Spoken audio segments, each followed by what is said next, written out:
Jumlah 12 pasal di kitab Daniel. Ternyata setiap pasalnya itu adalah menceritakan tentang Yesus.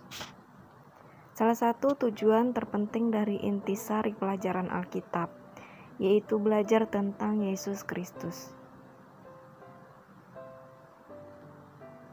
Sesungguhnya ayat-ayat di Alkitab, dari kitab Kejadian sampai Wahyu, itu adalah bersaksi tentang Yesus Kristus. Dan salah satunya adalah apa yang dituliskan dalam kitab Daniel. Isi kitab Daniel ditulis dalam bahasa Aram, terkecuali pasal 2 sampai 7 adalah ditulis dalam bahasa Ibrani. Tetapi ada sebagian dalam pasal-pasal tersebut juga yang ditulis dalam bahasa Aram. Seperti misalnya di mimpi Nebukadnezar tentang 4 kerajaan di pasal 2. Dan Tuhan menyelamatkan teman-teman Daniel dari tungku perapian di pasal 3. Dan penghakiman terhadap Nebukadnezar di pasal 4. Dan penghakiman terhadap Belteshazzar pasal 5. Tuhan menyelamatkan Daniel dari lubang singa di pasal 6. Dan penglihatan Daniel tentang 4 kerajaan di pasal 7.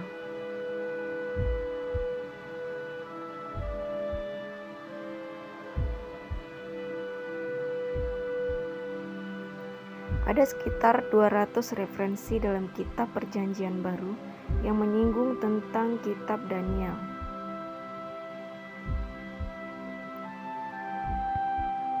Secara perbandingan, kitab Daniel, kitab Yesaya, dan kitab Mazmur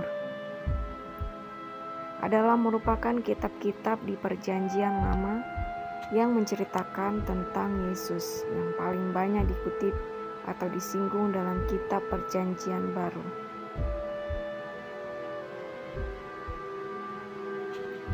Dan kitab Daniel juga adalah kitab di Perjanjian Lama yang paling banyak bicara tentang Yesus Kristus. Inilah penjelasannya. Kitab Daniel pasal 1 adalah menunjukkan pengalaman kehidupan Daniel yang sederhana meninggalkan Yerusalem, kota Allah, untuk ditawan atau dibuang ke Babilonia.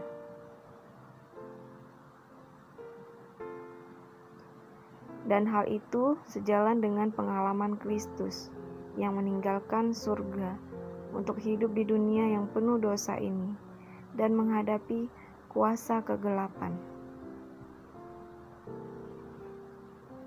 Kitab Daniel pasal 2 adalah menggambarkan sosok batu akhir zaman atau eskatologis untuk menunjukkan bahwa kerajaan Kristus pada akhirnya akan menggantikan semua kerajaan dunia. Kitab Daniel pasal 3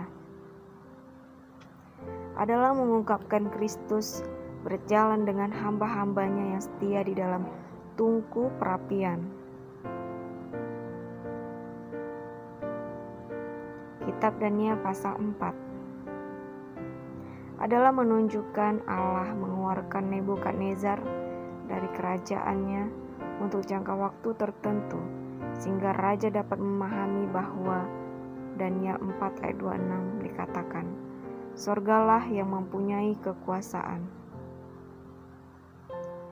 Ungkapan "sorgalah yang mempunyai kekuasaan" mengingatkan kita bahwa Kristus sebagai anak manusia. Tertulis juga di Daniel 7 ayat 13.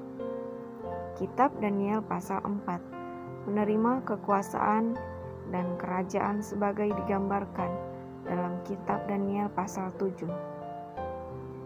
Kitab Daniel pasal 5 adalah menunjukkan kematian Raja Belshazzar dan jatuhnya Babilonia ke tangan Persia pada malam setelah mereka berpesta pora. Kitab Daniel pasal 5, dan hal itu adalah melambangkan tentang kekalahan iblis dan penghancuran Babel akhir zaman oleh Kristus dan para malaikatnya seperti diceritakan dalam kitab Wahyu. Kitab Daniel pasal 6 adalah menceritakan tentang kisah melawan Daniel dengan cara memfitnahnya, sehingga Daniel dihukum dan kemudian dimasukkan ke dalam lubang singa. Kitab Daniel pasal 6 ini dan peristiwa tersebut juga menyerupai dengan tuduhan palsu yang disuarakan oleh para imam kepala terhadap Yesus. Selain itu, ketika momen Raja Darius tidak berhasil mencoba untuk menyelamatkan Daniel, ternyata hal itu juga adalah sebuah gambaran Pilatus yang kala itu tidak berhasil untuk mencoba menyelamatkan Yesus. Kitab Daniel pasal 7 adalah menggambarkan Kristus sebagai anak manusia yang menerima kerajaan dan memerintah atas umatnya.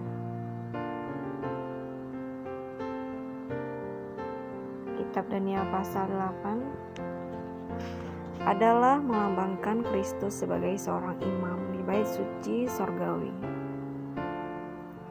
Kitab Daniel pasal 9 adalah menggambarkan Yesus Kristus sebagai korban tebusan.